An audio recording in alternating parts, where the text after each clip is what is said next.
台语字真趣味，乡亲啊拄着，台语安尼写拄着。华语的碰到、遇见、遭遇，台语讲拄着。即摆总算出运咯，无哦，进前迄段时间总是拄着歹康啰嗦的代志。你真正是我的贵人，自从拄着你了后，我的人生才变彩色的。啊，代志拄着就爱认，无法度，这是你家己做得来。拄着的拄用法是真快，像讲啥拄啥，抢拄抢，拢是咧讲无巧不巧，恰巧刚刚好的意思。像讲抢拄抢，我拄仔咧念你，你就出现。啊，针对一寡无形的，你莫提起，啥拄啥就去互你拄着。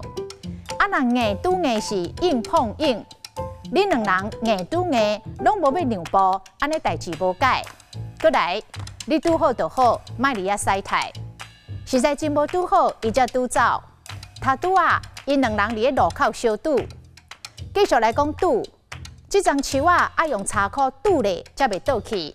同款的道理，脚踏车都爱用脚拄啊，甲拄掉咧。过来，我实在拄伊袂调，我讲一句，伊就应滚啊句。啊，你欠钱无还，人只好是拖你的轿车去拄。拄。无彩只拄拄啊，落肥领领，随着做大水。今仔日的台语字拄着，实在真趣味。